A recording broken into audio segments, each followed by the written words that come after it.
Hello and welcome to the StopDevaluation podcast. I'm your host and founder of the StopDevaluation movement, Melody Hilton.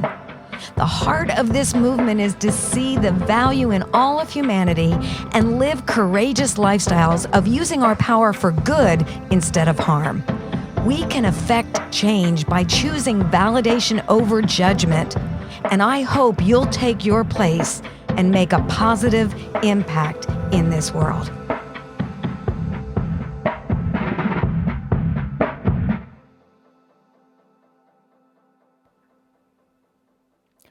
Who are our role models? Who do we want to emulate? When we search for human connection and find that acceptance through someone whose attitudes and behaviors are destructive, it becomes so easy to justify their behaviors by following their example. In this episode, we will hear the My Story of Jack Hoke, who gained his sense of worth in all the wrong places. From addictions, criminality, and dealing drugs, Jack found a void inside of him that nothing could fill. His journey led him to AA and a new role model.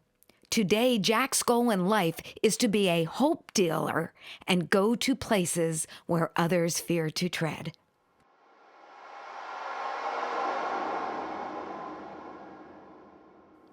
Well, today I'd like to welcome Jack Hoke to the StopDevaluation interview. Welcome. Thank you, Dr. Melly. It's such an honor to be here. And I have grown to know you and to love you and your husband. And like I said, I am really honored to be here this morning. Well, the feeling is completely mutual. I know a little bit about your story, but I would love for you to share the battles, the challenges, the things that hurt, the things that caused you to believe lies about yourself, because I know so many might be able to relate to the things that you've experienced. Surely, Dr. Melody. Let's go back to my birth, because that's where it all started. Sure. First of all, I was born and raised in the sweetest place on earth. And if you don't know where that is, it's downtown Hershey, Pennsylvania. My parents were hardcore Pennsylvania Dutch. My father was part of the Second World War and went on to design the defense computers for the Department of Defense. Wow. He also spent a lot of time in the Pentagon. My mother, on the other hand, was a very hard-working stay-at-home mom, and there was never a night where there was not a home-cooked meal on the table. My mom was one of the most amazing humans I ever met. Well, my upbringing was void of relationship and revolved around doing as opposed to anything relational. Yeah. My parents were task-driven, not relationship-oriented. Mom and Dad expressed their love by providing, and so my family never showed love through touch or words. Wow. Yeah, and to further my love deficit, my birth in 1958 was trauma-induced. You see, my mom hemorrhaged at the end of her 6-month term, and we were rushed to the Hershey Hospital, where I was delivered 12 weeks early. I was then separated from Mom and taken via ambulance to the Harrisburg Hospital. This is where I spent months in an incubator fighting for my life. And in 1958, the survival rate for premature babies was extremely low. The truth is, my entrance into this world was influenced by tribulation and anguish and lacked human contact. And so for me, love and touch was a foreign, very difficult thing. However, I grew up as a carefree boy, but I lacked the ability to have healthy relationships.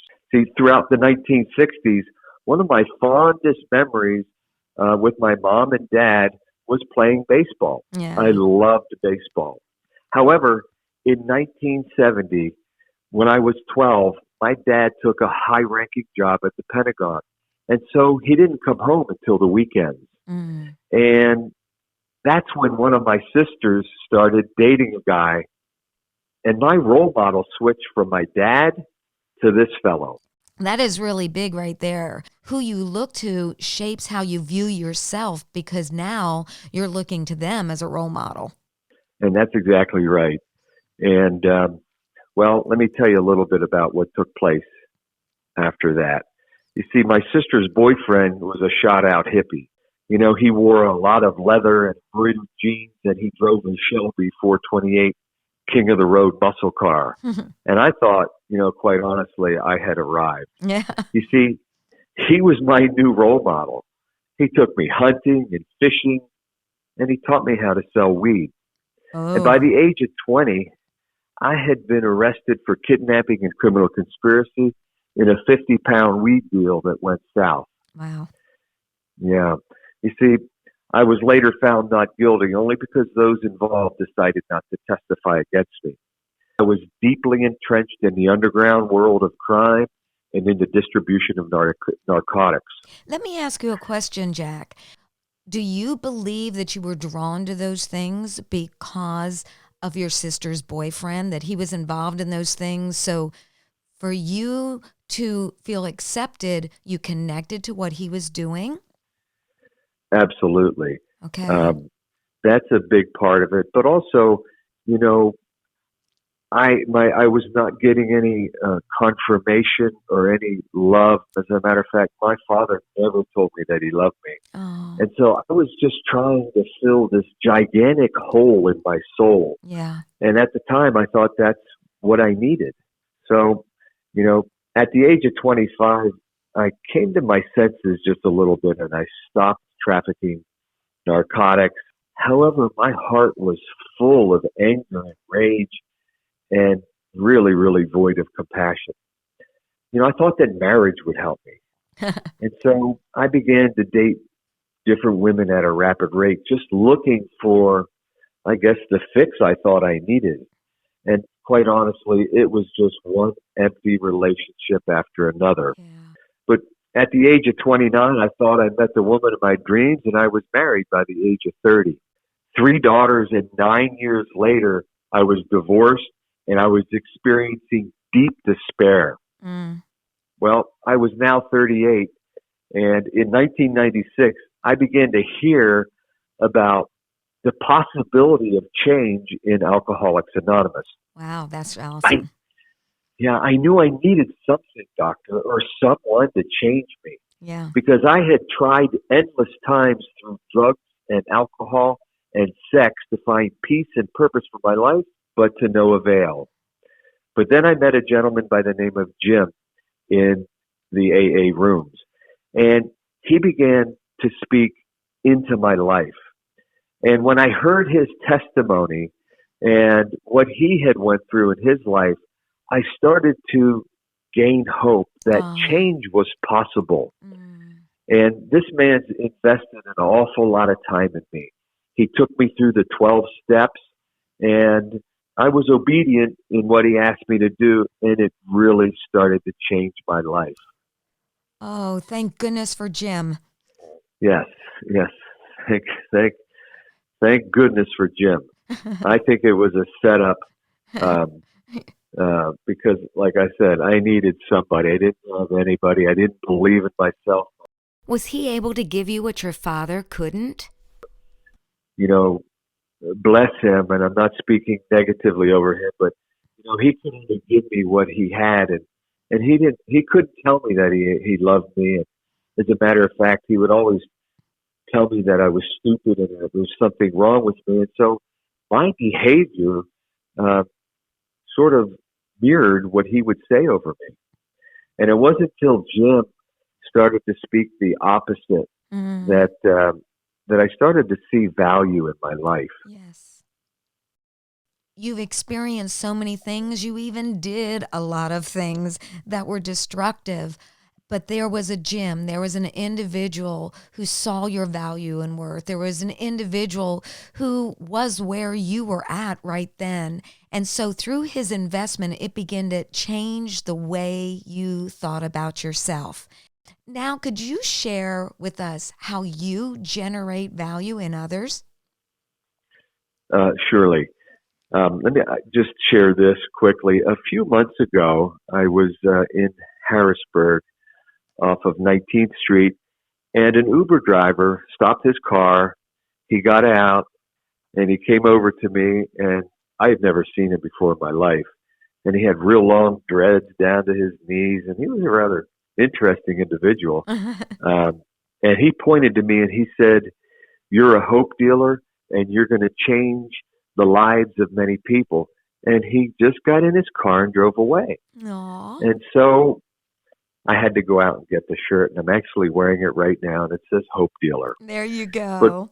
yeah, but there has been so many times that just my words have, impacted people's lives.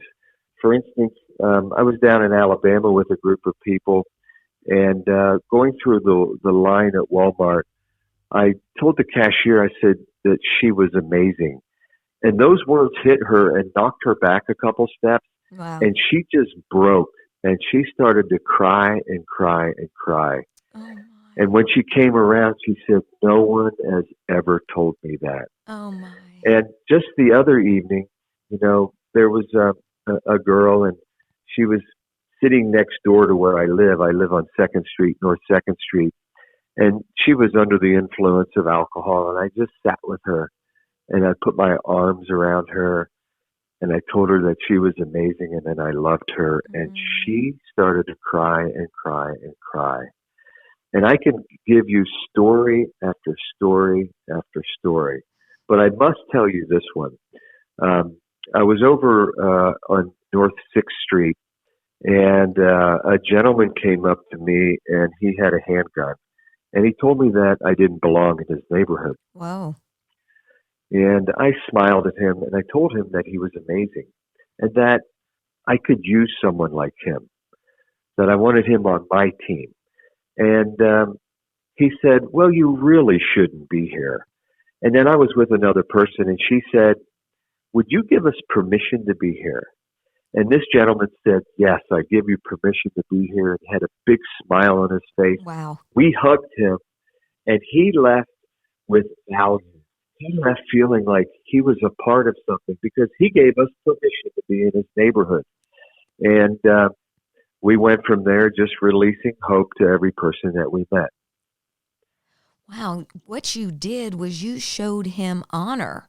And even though it was probably not a very safe situation, by how you responded to him shifted the way he viewed you as well as himself, so much so that he let you be that hope dealer in that area. That is amazing. Absolutely. I have story after story after story, but it's something that I do daily now. It's like I'm on an assignment Aw. to just release hope to every person that I meet, whether they like me or not, whether they receive it or not. I just release hope. People need hope. And that's my mission in life, is to be a hope dealer. You are one who is modeling the way for others to follow. And every one of us has the power to look at someone and say, you are valuable. You are special. What was the word that you used? Oh, I just told her she was amazing. Oh, yes. Look at that. You are amazing. When we can tell someone that, we can begin to plant seeds in their heart that they are amazing, that they do hold intrinsic worth. I'll tell you, Jack, you are an amazing guy, and you're doing things that all of us have the power to do, like right now. And I think if every one of us today would just say, how can I add value to my world? How can I add value to an individual? I think we would begin to see culture shift and healing come to individuals and even organizations and communities. Thank you for being a part of the solution, Jack. You're very welcome, Dr. Melody, and I am very honored, as I said at the beginning, to be your friend, and what you're doing for the world is absolutely incredible. Oh, thank you so much. You again. Yes, ma'am. Okay. Thank you, everyone, for joining My Story.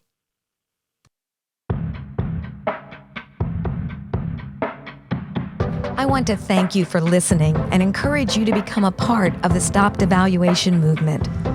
Be sure to like and follow #StopDevaluation on social media, subscribe to the YouTube channel, and visit StopDevaluation.com for more information and free resources.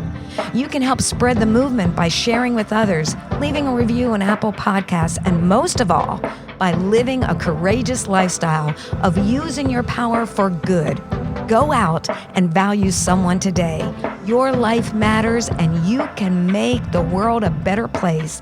One word, one choice, one action of validation at a time.